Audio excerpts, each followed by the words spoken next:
میرے ساتھ اسٹوڈیوز میں جو گیسٹ موجود ہیں ان کا تعارف کراتا چلوں، جو کہ تعارف کے محتاج نہیں ہے۔ دانیال عزیز صاحب سینئر سیاستدان ہیں اور سابق وفاقی وزیر ہیں۔ خوش آمدید کہتے ہیں دانیال صاحب آپ کو ہم۔ شکریہ۔ دانیال صاحب یہ بتائیے گا کہ جب ہم بات کرتے ہیں موجودہ نظام کے حوالے سے، اس وقت تو پیپلز پارٹی ایک انگارے کی طرح، جس طرح بلاول صاحب نے کل تقریر کی، حکومت اتحاد چھوڑنے کی بات کی، آپ کو کیا نظر آتا ہے یہ اتحاد برقرار رہے گا؟ جی میرے خیال میں پیپلز پارٹی کو ڈے ون سے کافی مسئلے مسائل تھے اس الائنس میں، اور شاید اگر آپ کو یاد ہو تو اس وقت پیپلز پارٹی خود یہ کوشش کر رہی تھی پی ٹی آئی کے ساتھ مل کے حکومت بنانے کی، کیونکہ نمبرز گیم اس الائنس کے حق میں جاتی تھی۔ لیکن یکلخت ایک جی ڈی اے نے بہت بڑا جلسہ کیا انٹیریئر سندھ میں، اور اس کے بعد جلدی پتہ چلا کہ پیپلز پارٹی جو ہے وہ نون لیگ کے ساتھ الائنس میں گورنمنٹ بنا رہی ہے۔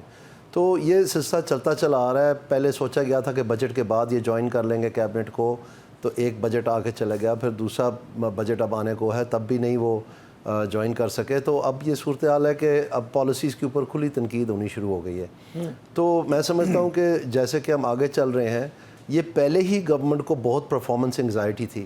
دو محکمے جو کہ اکیلے اور آپ کے پروگرام پہ بھی متعدد بار میں نے یہ مینشن کیا ہے پاکستان کو ڈبونے کے لیے کافی ہیں، وہ ایک ہے ایف بی آر، کیونکہ ہم اور قرض نہیں لے سکتے، اب صرف ہمارا ریلائنس جو ہے وہ ہولی سولی ایف بی آر کی ریونیو کلیکشن سے ہے، کیونکہ پاکستان میں ڈومیسٹکلی ہم قرضہ مکمل لے چکے ہیں، باہر کا ملک کوئی ہمیں دینے کے لیے تیار نہیں ہے، صرف نئے کو پرانا کرنا ہے، وہ بھی من سمادج کر کے اگر کر دیں تو، اگر نہ کروانے کے لیے اس کا بھی کوئی نہیں۔ تو اب یہ ہے کہ ایف بی آر تو ٹھیک نہیں ہو پایا، اور میں پی ڈی ایم گورنمنٹ سے یہ چیختا چلاتا رہا ہوں کہ انسینٹیوز بیس اپروچ استعمال کریں۔ آپ نے آ کے سارے سینئر لوگ نکلوا دیے، پھر آپ نے فائنلی چیئرمین نے استعفیٰ دے دیا، پھر آپ نے جا کے لاہور میں جونیئرز کو تمغے بانٹ دیے، پھر آپ واپس آئے، پھر آپ کو خیال نہیں آیا کہ کیا ہونا ہے، پھر آپ نے دوبارہ سے ایک دفعہ سینئرز کو نکال دیا۔ یعنی اوت پتنگ قسم کی جو ہے نا پالیسیاں کرتے رہے، 1.5-2 سال آپ نے ضائع کر دیے، اور اب آ کے کل آپ نے اناؤنس کیا کہ جی ہم انسینٹیوز پیکیج دے رہے ہیں اور وہ پرفارمنس اورینٹڈ ریوارڈ سسٹم ہوگا اور اس کے ذریعے ہم چلیں گے۔ تو آپ 2 سال پہلے میری بات مان لیتے۔ میں نے ایک دفعہ تو نہیں، چیخیں مار کے پرائم منسٹر کو میں نے خود، جب میں اسپتال میں تھا، میں نے ان کو کہا تھا کہ پاکستان کو بچا لیں۔ لیکن عجیب یہ تماشا ہے، اور یہ جو ایک سروس ہے جن کو یہ انہوں نے اپنی بغل میں رکھا ہوا ہے، جس میں آج چیمہ صاحب ہیں، ایک توقیر شاہ صاحب ہیں، کچھ اور لوگ ہیں، وہ ان کو اصل میں گائیڈ کرتے ہیں۔ تو جس دن سیاسی لیڈران کو بھروسہ کرنا پڑ جائے اپنی ویژن دینے کے لیے انتظامیہ پہ، اس دن تو کام فارغ ہے، کیونکہ انتظامیہ تو اس کام کے لیے ڈیزائنڈ ہی نہیں ہے کہ وہ ویژن دیتی پھرے۔ اور آپ دوسرا محکمہ جو ہے شعبہ ہے وہ بجلی ہے، آپ دیکھ لیں، یہ ان کو پی ایم ایل این نہیں، پی ایم ایل سی کہنا چاہیے، یعنی سی فور چیپی، کیونکہ یہ 2 مہینے کی چیپیاں لگاتے رہے ہیں۔ پہلے ہمیں پتہ چلا جی 50 فون اٹھائیں تو بیل چلتی، 50 ارب روپے کا میں نے پیکج دیا ہے 2 مہینے کا، وہ آئی ایم ایف نے منع کر دیا۔ پھر بھتیجی نے 45 ارب اس آنکھ میں جھونک دیے، جو کہ ایکچولی کلیکشن کے ذریعے ہمیں واپس ملنے تھے، وہ مزید دینے پڑ گئے، اور وہ بھی 2 مہینے چلا۔ اس کے بعد سردیوں کا پیکج 2 مہینے کا، اب آ کے اکتوبر سے روکا ہوا ہے کوارٹرلی ٹیرف ایڈجسٹمنٹ، جو فیول پرائس ایڈجسٹمنٹ ہوتا ہے۔ ابھی بھی جو ریلیف 3 مہینے کا نہیں 1 منٹ ٹھہرے، اور ابھی جو 10 روپے ایک جیب میں سے نکال کے دوسری جیب میں ڈال رہے ہیں، یہ جو پی ڈی ایل کو 10 روپے بڑھایا انہوں نے، اور جو ایکچولی کم ہونا تھا وہ ان کو دے کے کہہ رہے ہیں گفٹ ہے، یہ گفٹ ہے، یعنی ان کی جیب میں سے نکال کے دوسری جیب میں ڈال کے۔ اگر آپ کو کوئی ایسے عیدی دے، آپ اس انکل کو کیسا سمجھیں گے؟ آپ اس بڑے کو کیسا سمجھیں گے کہ یہ کیسا فراڈیا انکل ہے یار، اس نے دیکھے میری جیب سے عیدی نکال کے دوسری میں ڈال کے کہہ دیا گفٹ ہے۔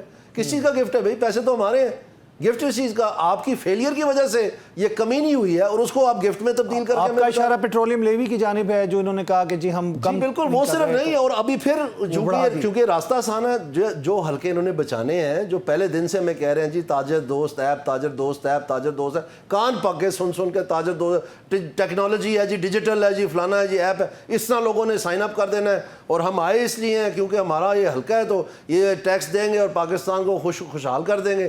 وہ تاجر دوست ایپ ہی بھاگ گیا، چلو وہی ختم ہو گیا، کہانی ختم۔ لیکن کیا یہ آئی ایم ایف کی شرائط کے مطابق کیا گیا ہے؟ نہیں، آئی ایم ایف کی شرائط کا کوئی تعلق نہیں اس بات سے۔ آئی ایم ایف نے تو ان کو ایسی مطلب چھوٹ دی ہے کہ آپ کو اندازہ نہیں ہے، 620 ارب روپے ان کا ہدف جو ہے وہ کم کر دیا، 620 ارب۔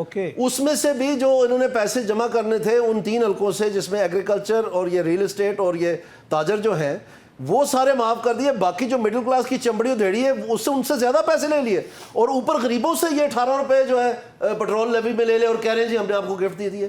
یعنی اپنے آپ کو بچاتے چلے جا رہے ہیں، دوسرے کو ذبح کرتے چلے جا رہے ہیں۔ اور شروع میں بات کیا ہوئی تھی؟ شروع میں پہلے دن بات یہ ہوئی تھی جو طے ہوئی تھی کہ جی ہم آپ کو ٹیکس ضرور لگا رہے ہیں, ہم معافی چاہتے ہیں, ہم بھی پتھر پہ پیٹ پہ پتھر باندھیں گے اور ہم یہ اخراجات کم کریں گے جو حکومت کے ہیں. اپنی تنخواہ آپ مجھے بتائیں, جو بلاول صاحب کہتے تھے کہ میں یہ محکمے بند کر کے جو صوبائی طرز کے ہیں جو کہ ریولوشن کے بعد 18ویں ترمیم کے بعد صوبوں کے واسطے جانے تھے, ان کو بند کر کے میں 600 ارب روپے جو ہے بچاؤں گا اور 600 ارب روپے میں غریبوں پہ لگاؤں گا.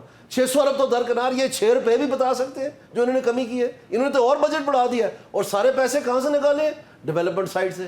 یعنی جو عوام کے اوپر لگنا تھا وہ وہاں سے لے لیا اور جو امیروں سے لینا تھا وہ غریبوں سے لے لیا. ان کو دونوں طرف سے چپیڑے مار کے تو آگے کیا کہ چلیں بھاگیں یہاں سے. یہ آپ کی حکومت ہے اور ہمیں بتا رہے جی ہم نے گفٹ دیا ہے. وہ خدا خوفی ہوتی ہے یار. آئی پی پی ایس کا سرکولر ڈیٹ کی بات کریں تو اس میں بہت بڑا کنٹریبیوشن ہے, اس کے حوالے سے ابھی تک کوئی مربوط پالیسی نہیں آئی. کچھ کو جو کہ ہلکی پھلکی آئی پی پی ایس تھیں ان کے ساتھ تو آپ نے ایگریمنٹ کر لیا, جو مین ہے وہ یوں کی توں ہے. یہ سرکولر ڈیٹ کیسے کم کریں گے آپ؟ آج تک آئی پی پیز کا جو ایک بنیادی چیز ہے جو ہر حکومت کہتی ہے ہم کرائیں گی, کوئی وہاں قدم نہیں بڑھاتا. وہ ان کے انرجی آڈٹ ہے. یہ سارے کے سارے بدنیتی کی بنیاد پر ان کا کام چل رہا ہے جتنا بھی ہے جنم دن سے. اور وہ جب آپ کو وہ پتہ چلے گا تو پھر جن لوگوں نے یہ ساری اپروولز دیں ان ساروں کے نام فائلوں پہ موجود ہے, پھر ان ساروں نے بھی اندر جانا ہے. اس وجہ سے انہوں نے چونکہ ایک بہت بڑا مافیا اس کے ساتھ کنیکٹڈ ہے تو یہ ساری اصل چیز جو روکی ہوئی ہے ایویں گونگلو سے مٹی جھاڑنے کے لیے ہر 2 سال کے بعد کہتے ہیں نام سامنے لائے نا کن کے کون بینیفیشریز ہیں, کس کے نام. یہ عمران خان صاحب نے پہلے کمیٹی بنائی, یہی علی صاحب تھے اس وقت بھی, ٹھیک ہے. 2 مہینے کے بعد اس میں انرجی آڈٹ تھا پہلے ٹی او آرز میں. 2 مہینے کے بعد علی صاحب کو اس کا ہیڈ اتار دیا, نیپرا کو نکال دیا اور ٹی او آرز میں سے انرجی آڈٹ نکال دیا. اور ایک جو لینڈ کمیشن کا ہیڈ تھا جو سابق الیکشن کمیشن کے چیئر پرسن تھے, ان کو لا کے اس کا جن کا پتہ نہ تھے ان کو لگا دیا. تو اس میں کیا ہونا تھا؟ کچھ بھی نہیں. پھر گونگلو سے مٹی جھاڑی انہوں نے. اس دفعہ پھر انرجی آڈٹ جو ہے وہ پی گئے. تو ظاہری بات ہے پھر وہ تو نہیں ہونا. اور دوسری بات میں آپ کو بتاؤں کہ اصل جو گینز ہیں وہ یہ ہے کہ جب یہ پورا پاور بیچیں گے, یہ بیچ اس لیے نہیں رہے ہیں کیونکہ پاور چوری ہو رہی ہے. چوری یہ روک نہیں سک رہے ہیں تو پاور روکتے جا رہے ہیں. تو وہ جو کیپیسٹی چارجز ہیں وہ تو پڑ رہے ہیں. تو جب آپ بیچ نہیں رہے ہیں تو وہ آپ پہ میرے پہ ڈسٹریبیوٹ ہو رہے ہیں, تو بجلی کے بل آسمان پہ بازیں کر رہے ہیں. اب ان کو آپ کم کر لیں بے شک, لیکن اگر اصل میں آپ پھر بھی پاور نہ دے سکے تو چیزیں تو وہیں کی وہیں رہنی ہیں. تو یہ ایسے ڈھکوسلا ہے, ان کی کوئی ایفیشنسی گینز نہیں ہے. اسی اسٹیٹمنٹ میں جب انہوں نے 7 روپے 46 پیسے 41 پیسے بتائے بجلی کے, اسی میں یہ دوسرے لفظوں میں نیچے فائن پرنٹ میں پڑے مانے ہیں کہ جو پچھلے سال 590 ارب روپے کی چوری تھی وہ پہلے 7 مہینوں میں 600 ارب تک پہنچ بھی گئی ہے اس سال. اس کا مطلب کیا ہے؟ ان کا ہول آف گورنمنٹ اپروچ کہ تحصیلدار بھی لگا ہوا ہے, پٹواری بھی لگا ہوا ہے, ڈی سی صاحب بھی لگے ہوئے ہیں, ڈی پی او بھی لگا ہوا ہے, ادھر پھر لائن مین بھی لگے ہوئے ہیں, ان کو بھی لائن حاضر کر دیا, ڈسمس کر دیا, ایس ٹی اوز کو بھی ساروں کو, اور آخرکار اب ایم آئی اور آئی ایس آئی کو بھی ڈال دیا بیچ میں. رزلٹ 0.